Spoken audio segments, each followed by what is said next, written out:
Komið sæl, ég held að það sé bara í lagi að fara að byrja þetta. Ég heiti Karen og starfa fyrir Peningaþvættiseftirlitið. Birkir kom hérna inn í upphafi, hann er sem sagt yfirmaður minn og teymisstjóri Peningaþvættiseftirlitsins.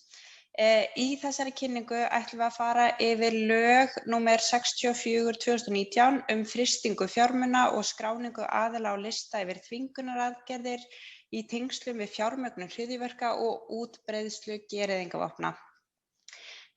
Þessi lög eru í daglegu tali kölluð frystingalögin og við notumst við það heiti hér. Við hvetjum alla til þess að taka virkan þátt í kynningunni. Það getið þið gert með því að bara kveikja á hljóðnemanum og bera upp spurningu þegar hún vaknar hjá ykkur. Þið getið líka skráð hana í chatboxið. Ég get samt ekki lofað ykkur því að ég svari henni strax vegna þess að ég sé henni ekki nógu vel, en ég skoða chatboxið þegar kynningunni er lokið og mun þá leitast við að svara þeim spurningum sem þar koma.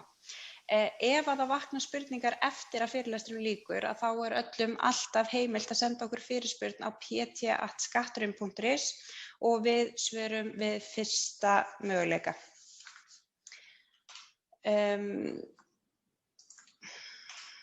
Það sem við ætlum að fjalla í dag er fyrst hvert er markmið með þessari kynningu. Síðan ætlum við að skoða það hvað alþjóðlegar þvingunaraðgerðir eru, að hverjum þær beinast og hver er birtingarmynd þeirra. Að því loknu könnum við hver staða Íslands er í því samhengi, hvaða alþjóðlegu þvingunaraðgerðir hafa gildi hér á landi. Og svo í lokin förum við yfir það sem skiptir mestu máli, það er skylda tilkynningarskyldra aðila samkvæmt frystingalögunum og eftirlit ríkisskattstjóra með því. Markmiðið með þessum fyrirlestri er að tilkynningarskyldir aðilar geri sér grein fyrir þeim skyldum sem eru á þá lagðar í frystingalögunum. Áður en við fjöllum það er gott að gera sér grein fyrir því að allir aðilar á Íslandi bera frystingarskyldu. Það er að segja, ef að aðili, hvaða aðili sem er, einstaklingur eða lögaðili sem er ekki tilkynningarskyldur, hefur vitneskju það að viðskiptamenn þeirra sæti alþjóðlegum þvingunaraðgerðum, þá ber þeim að frysta fjármuni þeirra og efnahagslegar eignir sem þeir kunna hafa í sinni vörslu.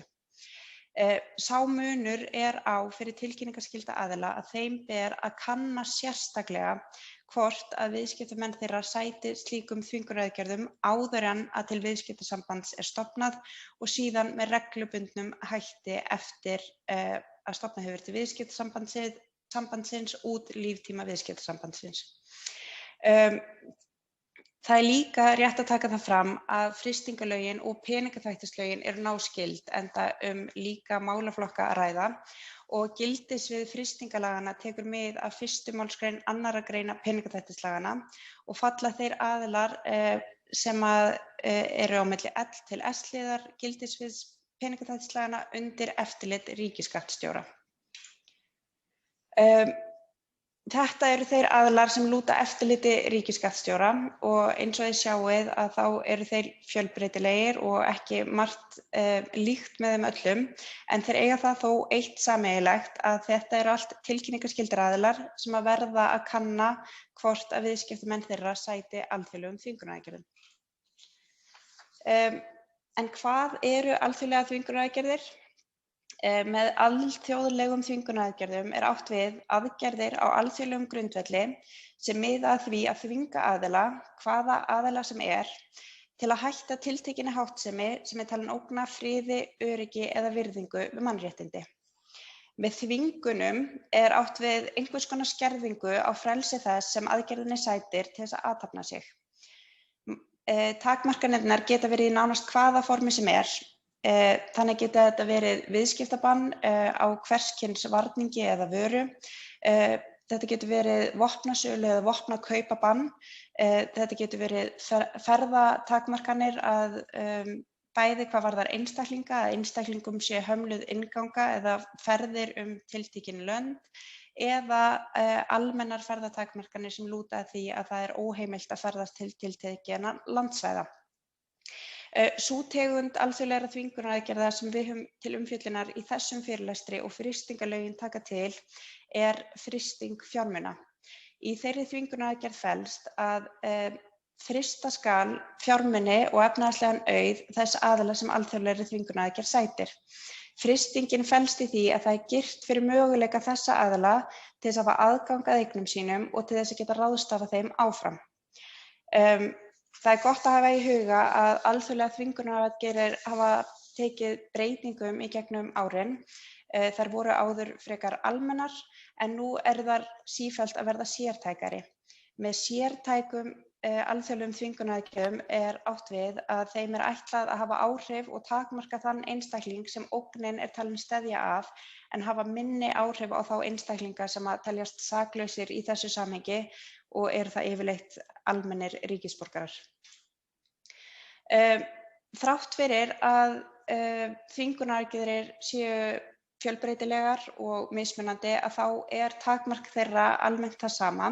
Það að þvinga aðilann sem þeim sætir til þess að láta af ákveðinni háttsemi. Það óheimilt að stunda viðskipti við aðila sem sæta alþjóðlegum þvingunaraðgerðum. Þannig óheimilt að stunda viðskipti með vörur eða þjónustu sem eru takmarkaðar að þessu leyti. Það óheimilt að flytja aðila á milli landa sem sætir ferðabanni og það óheimilt að veita aðila aðgang að eignum sínum ef að frystingaskylda hvílir á þeim. Það því ákaflega mikilvægt fyrir tilkynningaskylda aðila að átta sig á þessari skyldu sem á þeim hvílir svo þeir brjóti ekki gegn ákvæðum laganna. En hvar stendur Ísland í þessu samhengi?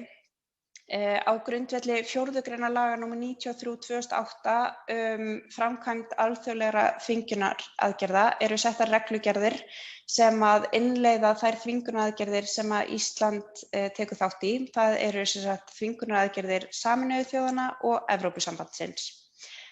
Gott yfirlit yfir þær þvingunaraðgerðir sem Ísland hefur innleitt má finna á vefsíðu utanríkisráðuneytisins og einnig á heimasíðunni EU Sanctions Map. Við förum yfir þá heimasíðu síðar í þessari kynningu en þar yfirlit yfir allar þvingunaraðgerðir Sameinuðu þjóðanna og Evrópusambandsins. Það gott yfirlit yfir þau lönd sem sæta þvingunaraðgerðum og svo framvegis en við kíkjum betur á það seinna.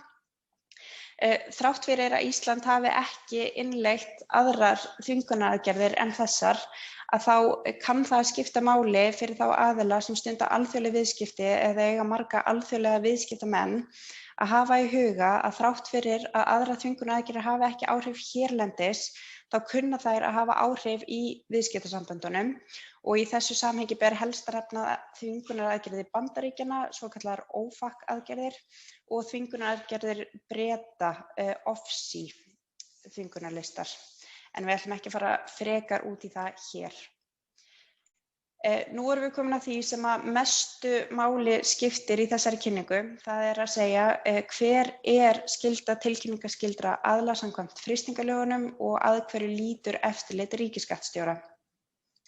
Sú skylda hvílir á tilkynningarskyldum aðilum samkvæmt L-S-lið 1. málsgreinar 2. greinar peningaþvættislaganna að þeir viðhafi verkferla og stýringar sem kveða á það að kannað sé sérstaklega fyrir upphaf viðskiptasambands og með reglubundnum hætti út líftíma viðskiptasambandsins hvort að viðskiptamaður sæti alþjóðlegum þvingunaraðgerðum. Þetta gert með því að fletta einstaklingnum eða lögaðilanum eða hópnum eða hverju sem upp á þar til gerðum lista. Tilkynningarskyldi aðilinn skal einnig hafa til staðar verkferil sem kveður á það með hvaða hætti fjármunir og efnahagslegar eignir eru frystar ef viðskiptamaður reynist vera á alþjóðlegum þvingunarlista og svo ber ef að til frystingar kemur að tilkynna frystinguna til utanríkisráðuneytisins, ríkisskattstjóra og til aðilans sjálfs. Þrátt fyrir að það sé ekki kveðið sérstaklega á fræðsluskyldu eða þjálfun starfsmanna í frystingalögunum eins og gert í peningaþvættislögunum, þá það mikilvægt að tilkynningarskyldir aðilar gæti vel að því að allir starfsmenn séu meðvitaðir þessar reglur, að þeir kunni að fara eftir verkferlunum sem eru til staðar og kunni að bregðast við ef að til frystingar kemur. En hvað skal frysta ef til hennar kemur? Fjármunir og efnahagslegur auður. Þessi hugtök ber að túlka með rúmum hætti. Það útlistað nokkuð nákvæmlega á vefsíðu ríkisskattstjóra sem skatturinn.is. Það farið þar undir fagaðilar og alþjóðlegar þvingunaraðgerðir. Þar útlistað nokkuð nákvæmlega hvað fellur þarna undir, en best að hafa í huga að þetta mjög rúmt og nánast allar efnislegar og óefnislegar eignir falla þarna undir. Hvernig eigið þið að kanna hvort að viðskiptamenn ykkar sæti alþjóðlegum þvingunaraðgerðum? Við erum búin að minnast á þetta áður, en við hvetjum alla til þess að nýta síðuna EU Sanctions Map. Síðuna finnið þið á vefsíðu ríkisskattstjóra. Hún líka aðgengileg í gegnum vef utanríkisráðuneytisins, en síðan opin öllum og það hægt að finna hana með einfaldri Google leit.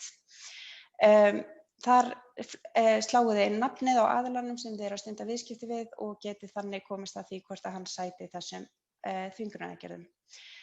Við hvetjum líka alla tilkynningarskylda aðila til þess að skrá sig á póstlista utanríkisráðuneytisins, en þar tilkynnt allar breytingar sem kunna verða á þeim þvingunaraðgerðum sem Ísland innleiðir og eins yrði það rækilega auglýst ef Íslendingur kæmi til með að lenda á slíkum lista.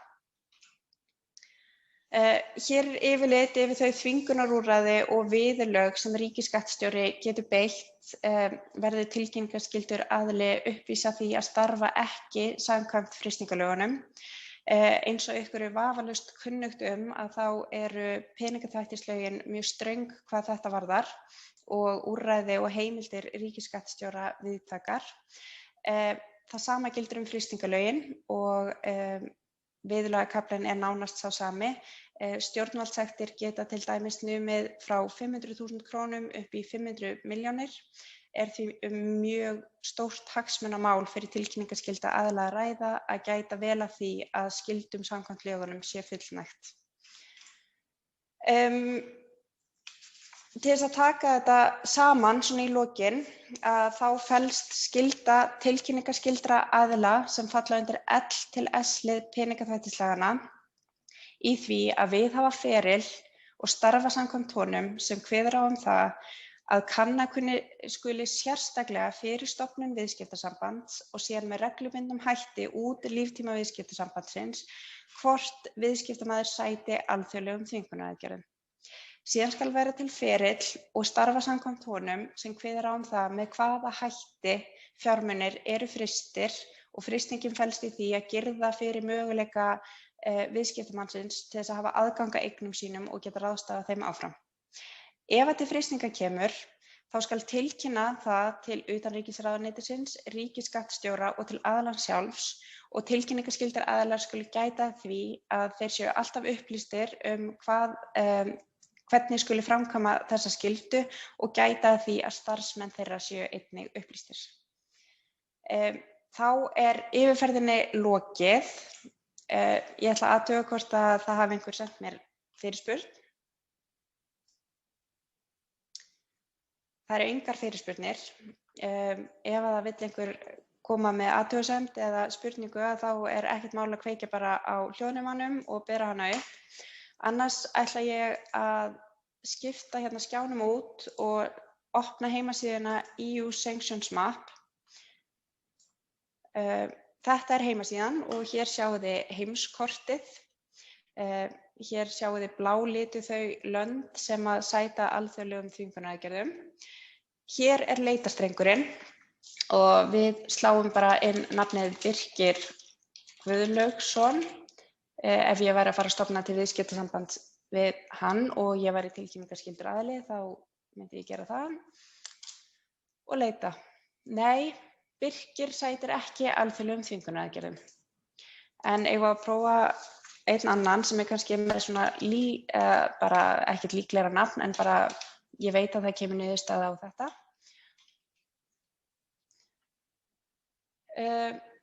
Tökum hérna Abd al-Latif. Já, hann sætir alþjóðlegum þvingunaraðgerðum. Hann tengdur hryðjuverkasamtökunum Al-Qaida. Þetta eru þvingunaraðgerðir sem hafa bæði verið settar af Sameinuðu þjóðunum og Evrópusambandinu. Það er bannað að selja þessum aðila vopn. Það skal frysta fjármuni hans og efnahagslegar eignir ef að maður hefur slíkar í fórum sínum eða vörslu sinni. Það er óheimilt, það eru takmarkanir á hvers kyns viðskipti þessi aðili má stunda eða má stunda viðskipti við þennan aðila og honum er óheimil innganga í tiltekin ríki. Til þess að fá dýpri upplýsingar aðila sem gæti fengið jákvæða svörun hjá ykkur að þá eru hér hlekkir og þessir hlekkir innihalda ítarlegri upplýsingar. Ef við lokum þessu og kíkjum hérna aðeins neðar á heimasíðuna að þá er hér landalisti í stafrófsröð og inniheldur öll þau ríki sem sæta alþjóðlegum þvingunaraðgerðum. Þið sjáum samt að hér er líka cyber attacks, terrorism er líka hérna og þetta eru löndin. Ef við tökum bara mjög frægt dæmi sem að allir þekkja sem er Norður-Kórea sem sætir mjög umfangsmiklum þvingunaraðgerðum. Það er til dæmis bannað að selja eða exporta lúxusvarningi til Norður-Kóreu. Það er bannað að selja þeim gull, eðalmálma eða demanta. Það eru alls kyns ferðatakmarkanir, það eru takmarkanir á sjóflutningi, það eru alls kyns fjárhagslegar þvingunaraðgerðir, til dæmis lántöku, lánveitingu til aðila sem sæta þvingunaraðgerðum og þar fram eftir götunum. Við hvetjum alla til þess að kíkja á þessa heimasíðu. Hún er skemmtileg og fróðleg og líka mjög gagnleg fyrir þá aðila sem þurfa og skulu starfa samkvæmt frystingalögunum. Ég held að þetta sé bara nóg hjá mér að við séum búin að fara yfir það sem við ætlum að fara yfir í dag með ykkur. Ef einhverjar spurningar þá hvet ég ykkur til þess að koma með þær núna. Ef þær vakna síðar þá er alltaf heimilt að hafa samband í gegnum netfangið pt@skatturinn.is.